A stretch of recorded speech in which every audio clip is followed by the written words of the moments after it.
together with pride worldwide. This is for the dreamers, rebels and crew, for the fans in the back and the diehards too. Break the chains, let the passion ring. We're calling out hate in the squared off ring. Kicking out at 2, where the love runs deep and the fight stays true. Kicking out at 2, no tribal lines, just respect me and you.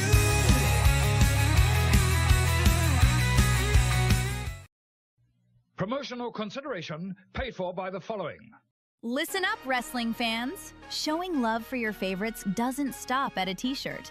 If you're heading to a live event, you better be ready for the hard cam. Step up your show day drip with Hard Cam Creations, custom handmade accessories built for the loudest, proudest fans in the building. Whether you're backing a legend or leading your own faction, these pieces make sure you stand out when that camera swings your way. From spectator to certified superfan, it's time to walk to the ring in style. New drops coming soon. Find Hard Cam Creations on Etsy and follow at Hard Cam Creations on Instagram today. These days and all those slay. Tonight, we're talking shocking title changes, contract bombshells, CM Punk rumors, and one Celtic warrior who got the wrestling world buzzing. Welcome to Kicking Out 2. I'm Michael, and alongside me is the proponent of pro wrestling, the muse of match analysis, and everyone's favorite voice of Venom, Tori. Hey, Tori, how are you? Swear to God, you just sit around and think this shit up. I know what I do. Also, joining us tonight is Tim Rockwell from WFC, Wrestling for a Cause. He's going to be hanging out with us, talking wrestling, the independent scene, and everything happening in WFC today. And to kind of jump into things, let's just ask you the question. How did WFC get started?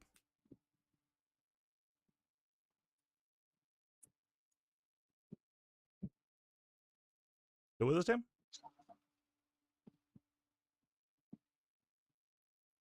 I don't think he can hear you. You hear us? We're having technical difficulties. Yeah, technical difficulties, folks. Hello. Hello, can you hear us? Can you hear it? Oh, hello. Can't hear it.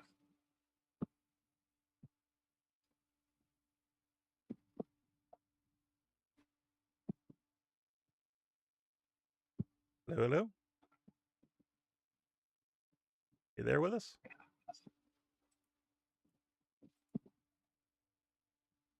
Can you hear us? Oh, you're Can not you hear? hearing us. You can't hear us? Oh, can you hear me? Yeah, we can hear you. Yeah, I can't hear you guys. Oh, that is strange. Because he could hear us a minute ago. Yeah. Huh. I'm not sure what that would be.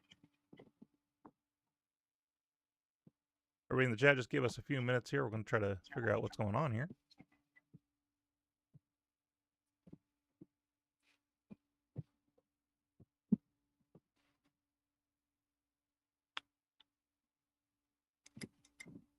He could hear us before, but can't hear us once we got in here. That's strange.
All right, sorry everybody, we All had some right, let's technical try this difficulty again. there. Tim, I already went through the whole spiel. I'm not going to do that again and bore our listeners for it, but I want to start off just by you talking a little bit about WFC. How did it get started? So okay, 2011. I was browsing, saw something on Facebook, and I saw this guy named Tom DeClue. Um, he uh, he was looking to raise funds for a little boy named Ryder Jack. He was looking to raise some funds for him, and the only thing I knew was professional wrestling. So I was like, I've never done a professional wrestling show before. I was probably a wrestler maybe 4 or 5 years at the time, and maybe six. I was like, how about doing a wrestling show? And the guy was like, I mean, I'm down. So I reached out to a buddy of mine, used his ring. We put on a wrestling show. We raised like maybe $1,800 for him, and it was like a miracle to him. You know what I mean? Like something's no one's ever done that before for me. Well, wow, you know. So Yeah. we raised that money for him, and then the family, like 6 months later, we did another one for another family, and then we did another one, and then it just became a thing. Like, boom, oh my god, we're really helping families out, but we're doing it with professional wrestling. Mhm. And now we're here, we are, we're 15 years later, and we have raised over $500,000 for families going through childhood cancer. Some of that has went to some of our veterans, but for the most part, it's all went to families fighting through childhood cancer. And now it's turned into this big local community ran production that I got all these people that want to be a part of it, everybody that wants to come to the shows, everybody's enjoying it, and it's becoming like a night out, a family night out. Like we're going to the movies. Now we're going to that first Saturday of every month, we're going to watch professional wrestling at the Property Event Center, you know. So it's really freaking cool. Yeah, it feels back to like Um, the old NWA days of, but it's a thing to do now. it's it's changed from just being raising money for kids fighting cancer to involving more indie wrestling, involving more bringing in national talent, you know. So now I mean, we brought in so many worldwide names, and we brought in these names at our own wrestling school. And now this weekend, we're getting ready to do this event, and we're using guys like Trey Miguel from TNA. We're using guys like Tyler Breeze from WWE, ECW legend Tommy Dreamer, and JTG. You know, we're using these guys, and they're helping us. And then we use guys like Richard Holiday, Jack Vaughn, August Artois. All these guys bring outside people from Oklahoma interested in WFC, and they tune in, they watch our TV show that's on IWTV. So it's like we're changing professional wrestling right here in our own state and giving it something worthy, something that not only are you going to come and help a good cause, but you're also going to come and see some of the best professional wrestling you have ever seen. And I promise that. That's awesome. I love the Oh, I can't hear idea you. of. Okay, you can hear me now. Hello, Hello? hello, hello. No. Uh-oh. Well, we are just full of surprises today. Guys, I am so sorry. We'll be back with you here just shortly.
All right. We are back, hopefully, for the last time. But we are here. We're going to go ahead and get into the news, folks. News team! All right. Our cover story this week is obviously the big one that we've been seeing all over Twitter. It's Sheamus leaving WWE. Kind of a big surprise because, I mean, he's one of the stalwarts. He's been there forever. There's always been word that he was a Triple H guy. So him not being there seems kind of strange. Welcome back, Tori. Sorry. That's all right.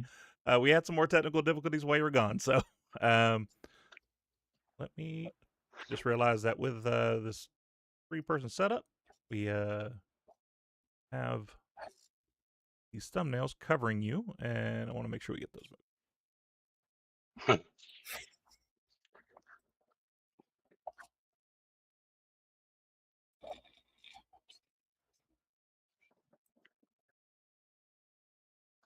I promise it's not normally like this. Yeah, normally it's a smooth ship. I don't know what's going on today. All right. So yeah, after almost 2 decades in WWE, it looks like maybe the end for the Celtic Warrior Sheamus in WWE. Fightful was reporting that Sheamus is expected to leave WWE, which we already got the word that that's apparently already happened. Now, to be clear, this wasn't a release. WWE actually approached him while he was recovering from shoulder injury about reconstructing, like we've been hearing a lot happen lately. We heard that happen with the New Day, which caused them to also walk away.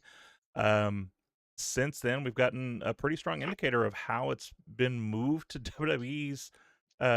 He was moved, excuse me, to WWE's alumni section. So it's pretty much a foregone conclusion at this point. It's unbelievable because like the accolades on this guy: a 4-time world champion, a Royal Rumble winner, a King of the Ring, a Money in the Bank winner, multi-time United States champion, tag team champion, 19 years with the company, and being just kind of one of those stalwarts that's always there.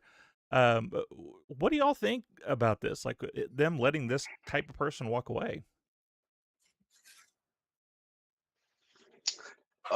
So I'm kind of 50-50 on it because like you said, 19 years. He spent 19 years in the WWE. He has probably lived one of the best professional wrestling lives. What he does from here is like Cardona always said, there's 3 things you can do: ride the success of your WWE name, reinvent yourself, or get re-signed. You know what I mean? So like figure out what you're going to do. I'm not sure I feel that was the exact wording, but somewhere around there. But there's a lot he can do. Like he could go to TNA and be a huge star, Absolutely. like Dolph. He could go to AEW, reunite with Cesaro, which would be amazing. Or he could do Comic Cons and just roll off the success of WWE. So like, I mean, I don't blame the WWE for this one because, like I said, 19 years. There's one injury. What the last year? Maybe, right? Is that how long has he He's been? had a couple Been about over the a year, last yeah. 2 years. So he's had quite a few big injuries. 47 years old. Which I don't personally think is old, but maybe in this new way that WWE is trying to do things, maybe it is. I don't know. We fault WWE for a lot of things, but sometimes you got to look at it from a business standpoint, not from a personal standpoint, if that makes sense. Yeah. But man, Sheamus has the world in his hands right now. You know what I mean? So it's kind of, in my opinion, it's what is Sheamus going to do? The business part of it, I get. We talked about it with the New Day. I get it. Is it crappy because of what they've done for your company? 100%. But I get it. Like Absolutely. it makes sense from a business side. Cool. That I can't argue with it. Right. He does just a giant indie run. Go do all those matches you've wanted to do but couldn't do. I don't care if he shows up in AEW. I don't think signing with them right now is the right idea. Yes, Nope. if you put him back with Cesaro or as part of the Death Riders, he's going to kill it. Because him and Cesaro as a team had chemistry like very few teams have. But He should just go do whatever he wants to do. If he decides to hang it up, hang it up. Yeah, I think he should hit the Indies 100% because you don't get enough of that on the Indies. And between Tony Khan and Nick Khan, they're both signing up every name that you can think of right now. So it's like us indie guys, we need those names to help build our shows too. You know, I mean, we love Absolutely. our local talent, but we also rely on that to. And not just to build in, but for our fans. Like I love bringing names in for our fans, you know, because like I want people to be able to meet these guys without having to spend three, four, $500, you know. So it's like I don't know, man. I would love Sheamus to do an indie run, but not give me a WWE price with it, you know. There you go. Absolutely. It didn't take long either for kind of the blood to be in the water. MJF already had his say so of it, talking about him coming in and basically says, no, don't embarrass yourself. Don't come here. And Ricochet jumping in with the same thing. Obviously, they've been teeing that kind of stuff up like every time someone gets released. It's, I think it's a smart play just because if he does show up there, you already have something that you could kind of play with. Yeah. Um, but what do you guys think about the?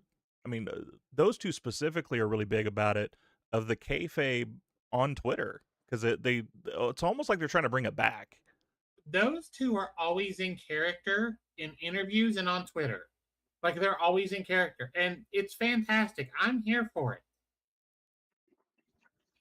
I dig it because I'm a big kayfabe, guy. So I really like it because it makes you think of Rick Rude every time I see something like that. I remember, like, as a child, just like how intimidating Rick Rude was because he was the bad guy. You know what I mean? Did you want him to insult you? No, but it'd been cool if he did, you know? So, um, and I think Ricochet's taking a little look at an MJF's book there on that one, and I'm liking Ricochet more now than I ever have. So it's working, Yeah, especially from someone that knows a lot about the business and want to question it. You know, anytime you can question someone about professional wrestling, like, ah, man, was that a work? Or, if you're ever saying that, then you're hooked. absolutely, absolutely. Always kind of blur that lines. It's always the best way it Yeah, goes. Uh, absolutely. Speaking of other people leaving companies, Eric Young is officially leaving TNA. Um, yeah, we were talking about it actually before the show even started. But one detail I found interesting about this is that he only recently signed another short-term contract, so it's almost kind of like he kind of knew something was coming. Obviously, we Yeah, don't know anything for sure as far as what his next steps are going to be. Everybody alludes to the same thing, which is he might have right. gotten a call up to New York, so maybe that's what he's doing. I do remember back when he was in NXT before he got called up and that happened. Triple H was really high on him. Right. He had a Oh, good run company there in was. NXT, so um, maybe that's what maybe he's bringing him in because he really likes him, and obviously he's got a mind for the business. He's great in the ring. Uh, he'd be a great trainer there to help the younger talent that's coming up now. NXT's kicking on all cylinders just like it has been forever. So having some other uh, very good talent and smart talent there to help them along, it's not a bad move at all. Not at all. Especially if it's what the rumors are, anyways. Obviously, with a guy that has tried to book Eric Young for the past 4 years and almost got that opportunity just recently for him to be pulled. So obviously, something happened. He's going somewhere, and from him, apparently, he asked for his release. So, like, he still had a little bit of a contract there, apparently, because according to him, he asked for his release. So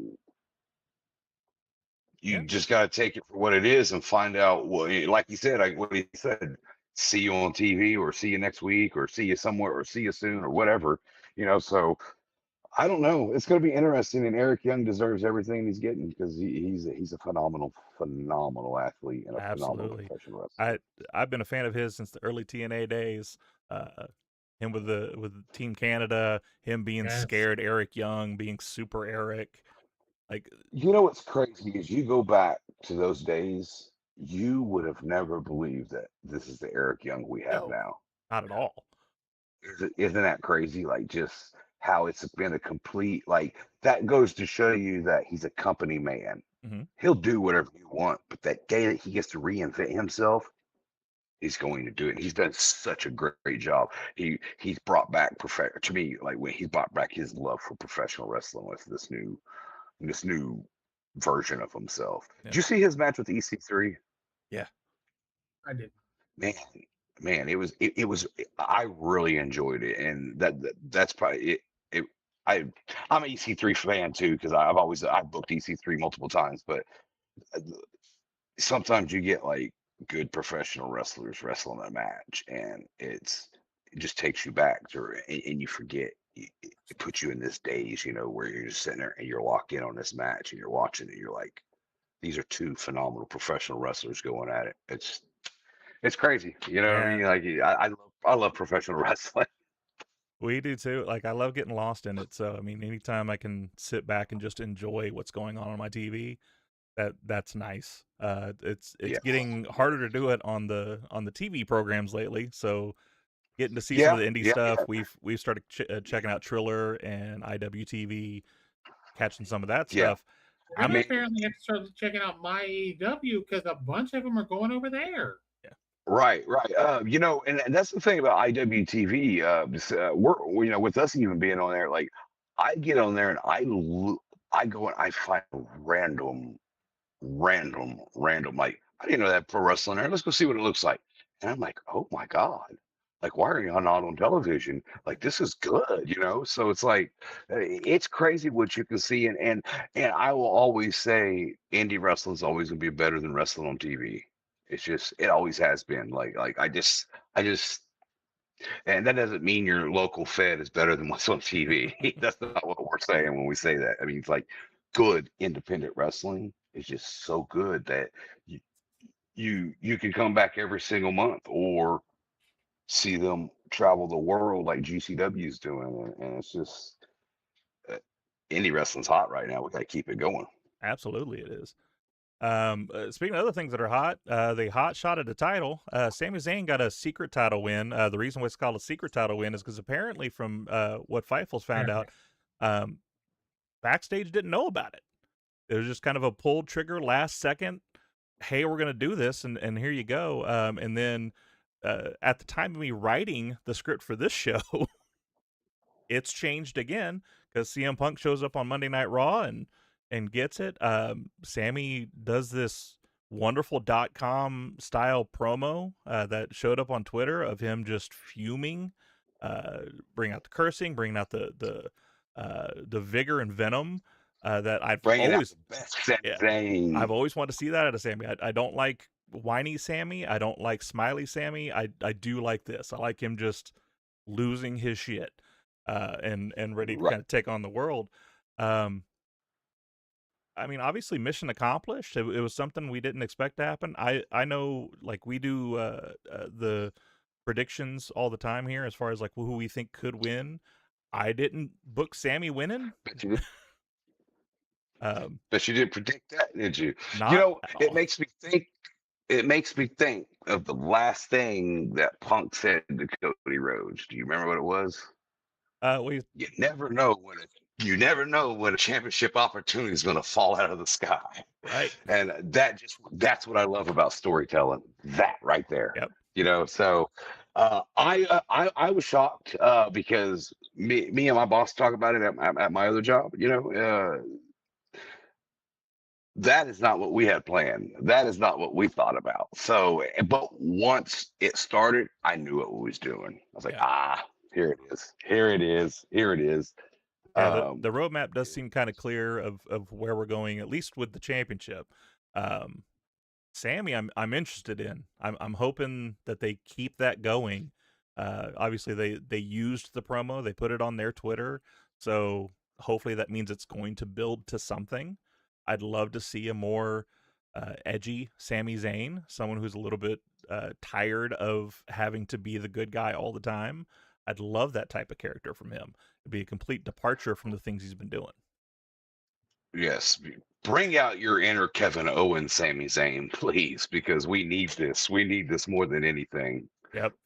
Well, and I love that thought of bring out the Kevin Owens, because I'd love to see him kind of help facilitate this of like, Oh, absolutely. Coach it, manage it, something. Give me something. I'm a huge Kevin Owens fan, Kevin Steen fan. So, I've been pretty. So here's my thing with Sami Zayn. I want this Sami Zayn so bad now. But what I wanted just a few weeks ago was El Generico to show up in AAA, and I haven't got that yet. So give me one or the other, please. well, and he may still. Undertaker's Yeah. killing it down there with what he's been booking, so we could see that pop up So for sure. good. It's so good. Yeah. So Punk coming in, winning it. That's crazy. Coming back in the same arena that he got laid out by Drew in, and almost kind of a parallel of Drew carrying him on his shoulders while he's bloody and beaten. He walks through that same garage door, going to the ring. So that was a nice little, like you talk about storytelling. Right. I didn't even think about that. So that wasn't at the United Center, right? That was the where they do Raw on Chicago. Was it at the United Center? Allstate Arena. Yep. I Oh, think. okay. So okay. So here's the other thing about Okay. he joins an elite class of the people that their last match they lost a title, their next match they won it. Interesting. And he's also the first one to win both championships in the same year, correct? Probably. That would I didn't think about that stat, but that sounds right. Or was champion, both world champions in the same year, losing it at Mania, and then so that's a CM Punk thing. Yeah. Well, and speaking of just kind of breaking records during this whole weird time, Sami Zayn, if everything's coming out up and up, is the first person from NXT to win that particular title, because it was the Universal title that Finn won, and there hasn't really been and Owens. So this is the first time the WWE Championship itself has been held by an NXT representative. So it's kind of cool to have that too. I do feel like sometimes I need to. Was FCW. Yeah, that's right. I do sometimes think I need to redo these news things the day of, because sometimes things change last minute. Also, the Vision. So the future of the Vision, obviously they're saying they have some plans for it. Was the last note I got, and then Monday showed up, and they have a story for him. Maxine dropping in on it, and they win the tag titles back. I don't know what we're doing with the Street Profits. That's a whole other conversation, but the disrespect is real. The disrespect is fucking real. There's no reason they should have dropped those titles like that. Here, hold these? No. I do wonder sometimes if Tripp is playing a little bit of games of, we're going to give you the thing you keep asking for, and then just take it away, just because. The storytelling, though, I got to give it to the story. I feel bad for the Profits losing the title that quick, but the story of Heyman saying, like, look, you're with us if you win the title, or you can get to stepping if you don't.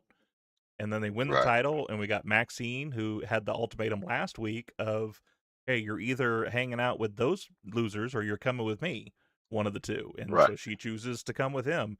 The story seems to kind of work in that favor. I like I said, I feel bad for the Profits, because we've been waiting a long time for them to get those belts back, but I'm sure they're going to get them back. We have to kind of trust the process on this, see where it's going to go, because we got SummerSlam.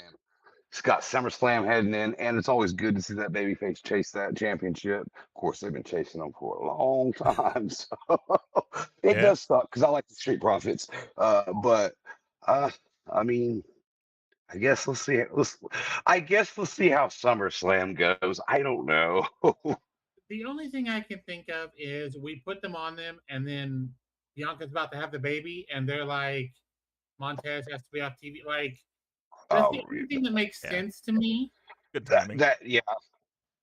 I guess, But and it gave him if you were and going to do it gave that, him a little. did you just do it to put Maxine in? Because you could have had them not win the titles and had her do the same thing. I Well, just, I question the I booking. I think it was more about them losing them so they could lose Paul Heyman, winning them to regain Paul Heyman. I think that's where that one is. That's the only thing that's making sense to in my mind for that. Yeah. And that's the only thing that does make sense would be that. But I mean, I could be Right. totally wrong, and it could be just totally a punishment. I don't know. Yep. Keeping Twitter abuzz, Nick Aldis maybe versus Gunther. There's been talks for a long time of Nick Aldis making an in-ring return, even if it's just for a short situation. And now we have this physical confrontation between him and Gunther going back and forth. Obviously, like he's a pronounced wrestler. Him being TNA's Magnus for such a long time, being Nick Aldis on the Indies, being an NWA champion. I mean, it could be a dream match if we see it happen. Is this something you guys want to see? A dream match for who? I would love to see Nick Aldis wrestle. Probably not Gunther. Now, don't get me wrong; it's going to be good, and I'm sure in a WWE logic, it's just going to be probably more of a job match because it's Gunther and it's Nick Aldis. I'm more interested in like Pierce versus Aldis. I'll be honest with you. Like, I feel like Give that me would be Scrub better. Daddy. Let's go. Yep. Give me some scrap, daddy, man. Like, I know we don't want to work, but damn it, man. Like, give me one. Give me Just one one match, yep. memorable one. Yeah, so If you're going to do Aldis and Gunther, Aldis needs to have a couple of matches before that, and Gunther be his, as much as I fucking hate it, his retirement match. right. If we're going to give Gunther the title, let's just keep doing it. But at least let's make it decent. Just one and done? No. And If I, Aldis can still go, because he looks like he's in great shape. I do like the idea of Scrap Daddy. They had a little bit of back and forth too on Raw. And of course, they've always kind of had this little tumultuous relationship. I'd like to see maybe if Pierce says, hey, if you're going to get back in the ring, maybe you need to sharpen your tools a little bit. And then maybe we get Scrap Daddy helping him get ready Yeah. for Gunther. So we can at least see a little bit of Scrap Daddy in the ring. That'd be kind of nice. Yeah. All right, and the last story we have for today is Heroes of Wrestling. Dark Side of the Ring is becoming a big proponent in wrestling. It also is kind of taboo to some wrestlers as far as what they think of Dark Side of the Ring. Some people think it's bringing light to tough issues, and some feel like it's kind of killing the business a little bit. But there was a recent interview where they talked about the infamous Heroes of Wrestling, which is the one that we saw on Dark Side of the Ring, or not Dark, excuse me, on Beyond the Mat, and in the resurrection of Jake the Snake, where Jake the Snake was pretty loaded up and had a very interesting time in the ring, and unfortunately didn't really make it through his match, and they kind of just had to carry him off. And there was talks of that. There was interviews planned with Dutch Mantel, with Jake Roberts himself, with Bob Orton, with One Man Gang, Two Colt Scorpio, Marty Jannetty, Greg Valentine, but ultimately that episode was shelved. Is that a story we'd want to hear as far as like what happened that night or what that show was about? Absolutely. Absolutely. I like Dark Side of the Ring. I like stuff like that because more people need to understand professional wrestling, what goes on backstage and what goes on behind the scenes and what goes on with the world of professional wrestling. Um, and I want to know because as I think that would they come out 99? Was that 99 when Beyond the Mat? Sounds about right. I'm like, Regardless, that was before I was a professional wrestler. So like that was a thing that I 99. was still that's 99. Okay, that I was still stumped on, because we booked Jake Roberts in Oklahoma probably about 98, and it was a bad, bad experience, and I love Jake Roberts. I'm a huge Roberts fan. I steal from Jake Roberts. Um, It's but a good one to steal but from. right. But man, it was a bad experience. So I know within that time period, just year, 2 years later, I want to know. I want to know what happened. I mean, I'm sure the whole world wants to know what happened. And the people that talk about, oh, it's killing the business. Let me tell you something. The business was killed a long, long time ago. We're reviving it right now. We're keeping the blood and this heart pumping through professional wrestling, but with everything that we're doing right now. So, if anything, it's going to bring more people into pro wrestling because they're going to see, whoa, I did not know that. Oh, I didn't know that. I just thought you just went in there and did your thing. You know what I mean? So, like, Dark Side of the Ring doesn't really expose the business, it tells the dark side of the ring, you know? I feel like it shows some of the things that people don't know are there, but I don't think it's a bad thing on some. Do I think some things don't need to be done? Yeah, but Yes, there are but they some are. things, there are some things that we don't need to talk about or rehash or bring back up. Like we don't need to do that. Right. It's not interesting. There's a line. Don't cross the line. You know what I mean? Like, it's okay to do something on a dead man, but don't bash a dead man because the dead man can't defend himself.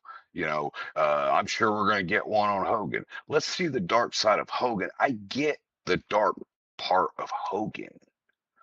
We all understand that, but let's not pretend like he didn't do nothing for professional wrestling. Let's not pretend like professional wrestling isn't what it is today because of this man. What he did, what he has done as Terry Bollea, that's he has to answer to God on that one. He can't do nothing about that. So I'm always saying like I like a dark side of the ring, but I don't want to like, oh well, he was a piece of shit. You know what I mean? No. Let's talk about the drugs. You know what I mean? Like what caused him to be that piece of shit? You know what I mean? Does that make sense? So like, Absolutely. I'm not a Hogan fan for a number of reasons. I never have been. absolutely. Okay. But Yeah.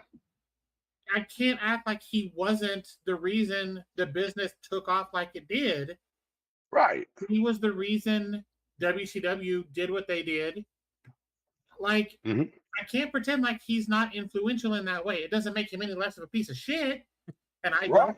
don't like him to acknowledge the fact that we are where we are because he carried it on his back for 10 years.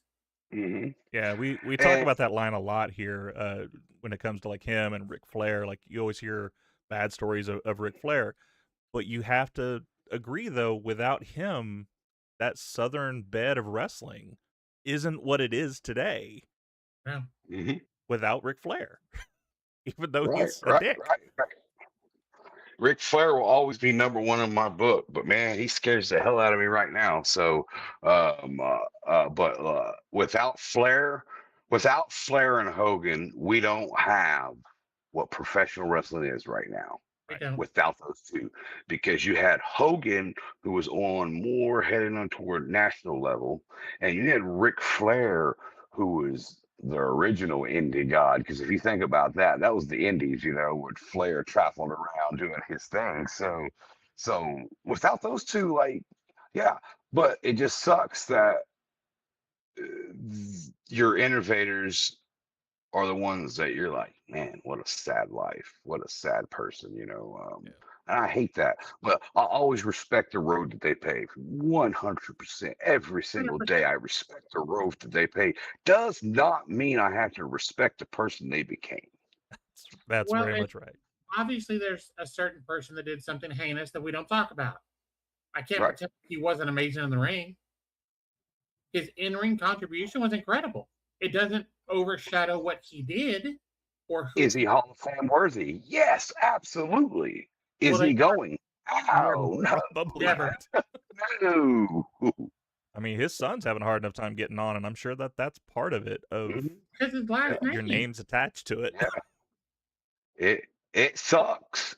Yeah. It It does. sucks, and that can go for anything, I mean, so sorry, bud. Like, I mean, that's just If you want to use that's that name, you know what you're getting. You know right. what you're going to get. hmm Absolutely. It hmm sucks for him, and I'm sure that he's great.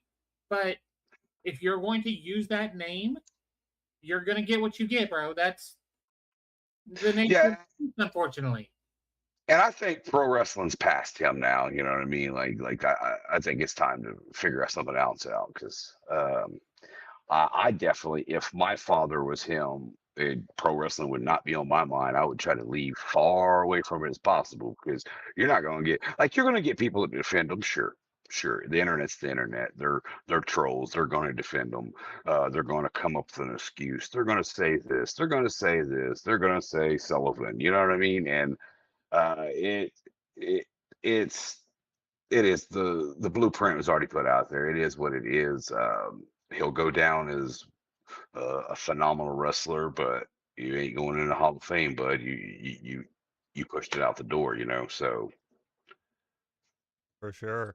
Uh, I, Tim, we're going to go ahead and move on to the next segment. This is something that we've done here for a long time. It is a stalwart and something that I do just to make my partner laugh.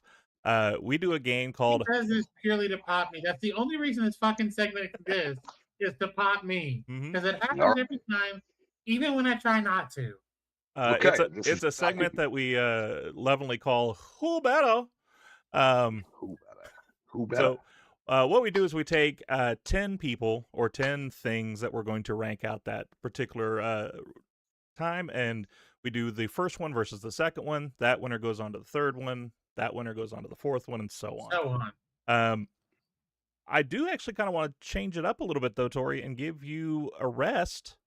Because since we're doing a UFC, excuse me, not a UFC, a WFC kind of show here, I wanted to see if Tim wanted to play and do a WFC edition of Who Better. Okay, yeah, I'm in. I mean, what's the worst that can happen? All right, so And these are all just purely your opinion. It's not a somebody. You're not ranking anybody. It's not. It's purely how you see things. yep. Okay, okay. And so okay, so since you did, I put together a list of former special guests that you've had in WFC. Okay. And so we're going to rank through them. So the first two we have here. So the first one is former TNA World Champion. You mentioned him earlier, EC3 versus ECW's War Machine, Gore Specialist Rhino.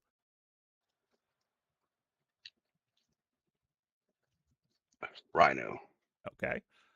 We have Rhino versus the WWE's former one-man band, Heath Slater.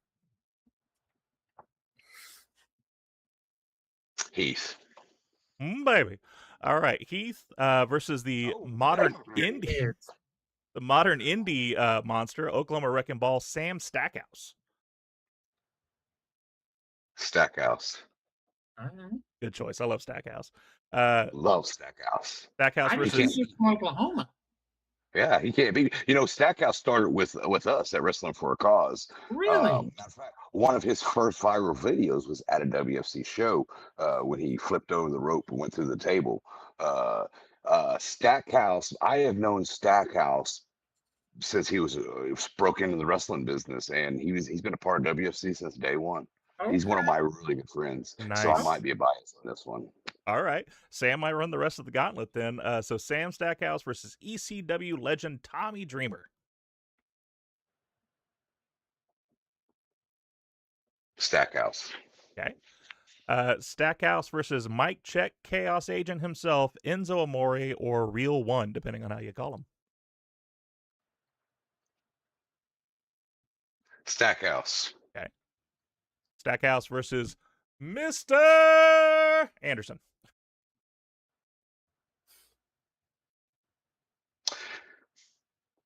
Stackhouse. All right. That was tough. Stackhouse versus a high-flying West Coast prodigy, Chris Bay.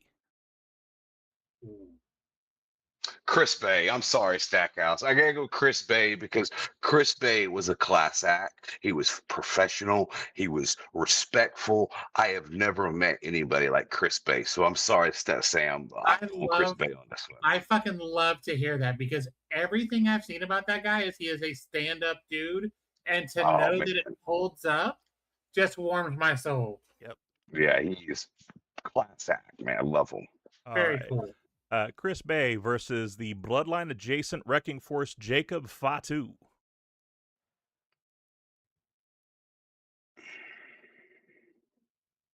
Chris Bay, only because the Jacob Fatu thing got canceled. He never actually got to come. Oh, shoot.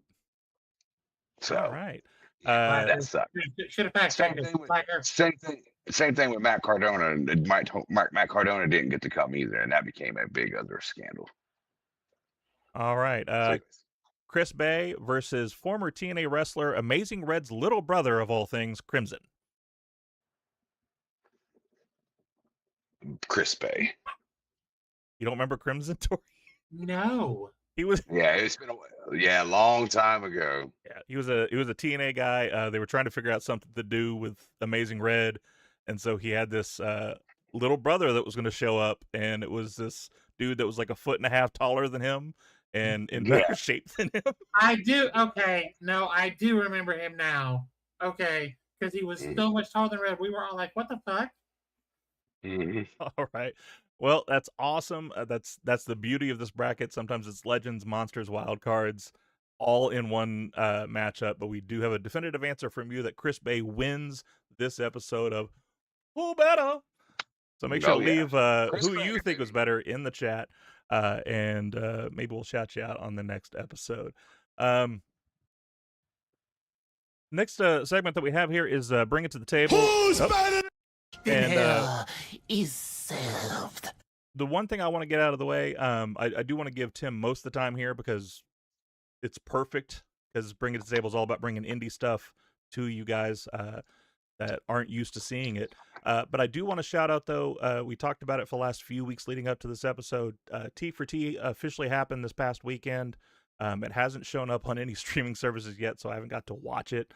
But congratulations to Kid Bandit, former person that we've interviewed on this show. Hopefully we can get her back again at some point. Our first interview. So great for those ladies and gents and everyone in between. I've seen some highlights of it. Seemed like it was a really fun show. So can't wait to see that. But with the rest of this time on Bring It to the Table, tell us about WFC. Tell us what you got going, who you've been working with. So right now here in Oklahoma, Wrestling for a Cause, and then we got actually a brother promotion called Bizarre Underground Pro Wrestling. So Bizarre Underground's a 18+ type promotion, kind of like ECW. They do on Friday nights at Spaded and Jaded Tattoo, right there in the kind of like our training facility. Where I got my first tattoo. Yeah. So John Black, he's like one of my ultimate best friends in the entire world. I've got him into professional wrestling, and him and his son have taken off so amazing with this promotion called Bizarre Underground. So anytime you get on Friday night available, find out when they're doing a show, and I mean, come check it out, because it is like, it really takes you back to ECW, like the early days of ECW, that vibe. It's kind of like, feels like a rock concert, like you're at a grunge concert. Then plus, you got Wrestling for a Cause, and we run monthly shows. We have ran monthly shows for the past 13 years, 14 years. We try to put on best professional wrestling. Storytelling's our forte. It's storytelling first, but you can't do storytelling if you ain't a good professional wrestler. So we try to utilize some of the best professional wrestler, local talent, worldwide talent. We got Extravaganza coming up, which is this Saturday, which is our biggest show of the year. This is our 5th year doing it. All proceeds go to help fight childhood cancer. We got got Chris Bay on my mind. Look, guys, got Chris Bay on my mind. He was a part of Travis Slams of 3. We got Trey Miguel from TNA, who originally was only going to do a meet and greet because he got hurt. He was going to be a part of this triple threat, but then he only could do the meet and greet. Now it's official that we are his very first match back from injury. He just got cleared, didn't he? Yes. And he let us know. He let us know a few weeks ago. He's like, I'm not going to be able to wrestle, and most likely I'm going to have to come back to TNA first. So, but luckily, he did get cleared. He got cleared from TNA. He got cleared from everything. This is going to be a warm up for him for his return to TV. So I'm praying it's going to open up our show. So it's going to probably be one of the best triple threat matches you've ever seen in your life. So it's going to be awesome. Of course, we got ECW legend Tommy Dreamer. Tommy Dreamer's been a guy that I've wanted to book for so long, and he's going to come in. He's going to take on one of these new up and rising guys called Butch the Butcher. He's a legit butcher.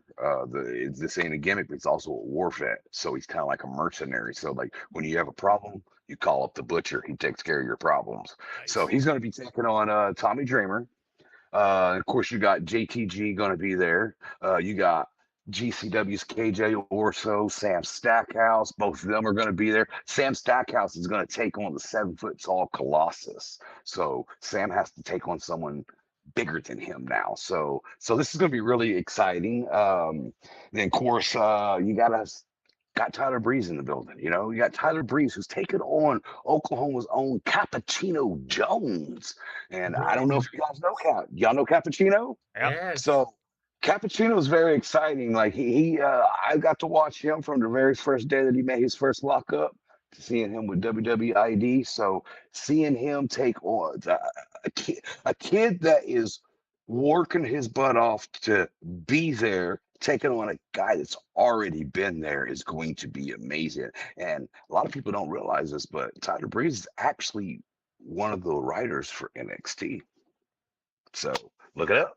Yeah, so that's pretty cool, especially for a kid that is trying to get to NXT. So I'm hoping this really brings it out. I've been wanting to book Tyler Breeze. For a big Tyler Breeze fan, so bringing him to Oklahoma is a huge part, you know, because we got that, and then the following weekend we got GCW coming to town, you know. So like we are trying to make Oklahoma this hotbed for professional wrestling, and we want people. And cool thing is all of our stuff, we're ran on tribal land, so we don't have to deal with the Oklahoma Boxing Commission that block the transgenders from AEW. So and that's caught us a lot of slack. Like there's a lot of, say, women wrestlers that won't come to Oklahoma because of that, you know. And it sucks, tribal land or not. Like it's put a bad taste in, you know, like we did it, you know what I mean? So I'm putting it out there, like we're a hotbed of professional wrestling. Let's continue keeping Tulsa Broken Arrow a hotbed because man, we don't get a lot of good professional wrestling anymore, and the fact that we're able to still bring it between Bizarre and WFC, I want to keep bringing that. So every year we're going to do it because I mean, even next year I want to make Travis Sons even better. Next year, my goal next year, Jeff Jarrett. If I don't get Jeff Jarrett next year, we're going to have problems. Jeff Jarrett is the GOAT. I don't care what anybody says. He's the greatest of all time, man. I love Jeff Jarrett. So I'm in conversations with Jeff, and Jeff's going to hear this because he gets wins when his name's mentioned. So yeah, I mean, I know I'm rambling on, but I want people to understand what wrestling here in our own state, what it really means, because you don't get it. You don't get it. Like we get to talk about all the great indies all around the world, but nobody really actually gets to know about Oklahoma wrestling, you know, like we're bringing it. I hope one day I get you guys out to a show so you can see what we bring to the table. Oh, I'm already planning on the next one. When's the next one? You can watch it on August 1st. So after this Saturday, we will be at August 1st. We'll have Richard Holiday and with his signature move, and August Artois. Which is the international draw. I don't know if y'all know of August Artois, but look him up. Oh. Phenomenal indie wrestler. Like he's very much Rick Rude. Like he doesn't. I'm not saying he portrays himself, but he draws that line like Rick Rude. He's going to say the things that you want to say, but you're too afraid to say. Very nice. So, And Holiday's so a good yeah, pull yeah. right now. He's making waves right now. I There's know, man. numbers. I just heard the rumor, so like, and I sent out a filler to find out, hey, is this true? So, are we still good for August 1st? I would like to know, So, yeah, Richard Holiday, he is definitely the most talked about indie wrestler, and I will, for a man that booked him, I will 100% say it, man. He went in with maybe 20 people knew who Richard Holiday was. When he left, 225 people were chanting signature moves. So that's how good he is. So. August 1st is like the last day of our vacation time frame, but I feel like I can pull this off. There you go. And it's the day before my birthday, so hey, I'll it talk works to out Sarah every Jackson, way. see what she says, but I don't think she'll have beef with it. We'll make it work. If not, I'm gonna tell you right now. Now that we know where you're at, and I've seen the 100%. ticket prices, Right. the ticket prices are well worth it. We'll Well, definitely yeah. be popping in from time to time for sure. And the food, hey man, let me tell you something.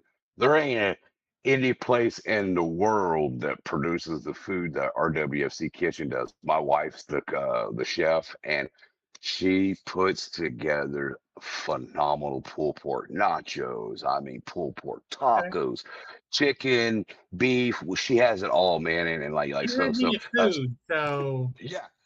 And her saying it goes like this. You come for was it it's WFC Kitchen. Uh, come for the food, stay for the wrestling. There you go. that's awesome. All right. So We're gonna round this out, Tim. Before we go, make sure to tell us like where people can see you. A lot of our followers and listeners aren't from Oklahoma, so sure, where yeah. can they see you guys? Where can they get a hold of you? Okay, so check this out. If you got the IWTV app, stop, go download it right now. $9.99 a month. You can watch some of the hottest professional wrestling in the entire world right there on that single app. And check this out. I'm going to say over 100 hours of WFC footage that was on there from about 2018 all the way to right now. So like you can literally watch us evolve just on IWTV. So you ever got time, go to IWTV, check us out. We also put our VIP shows on YouTube, WFC Charity on YouTube. WFCWrestling.org is our website. You find us on Facebook, Twitter, TikTok, Instagram. We're on all the social medias. We post daily. We update daily. We post promos. We talk about the wrestlers, highlights of the wrestlers. We produce our own magazine. So if you want a magazine, contact us. We'll mail you out a magazine, so you can learn all about our product. We take everything we do super serious. It's an entire family business. And if you are local and you want tickets, WFCPrimeLive.com, you can get tickets to any of our events there. We usually post them monthly, so you don't get confused on what tickets to buy.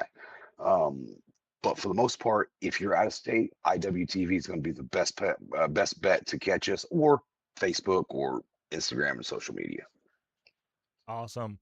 Well, thank you for being here with us. For those of you watching, make sure to catch us on TikTok, YouTube, Twitch, Blue Sky, all the fun stuff there.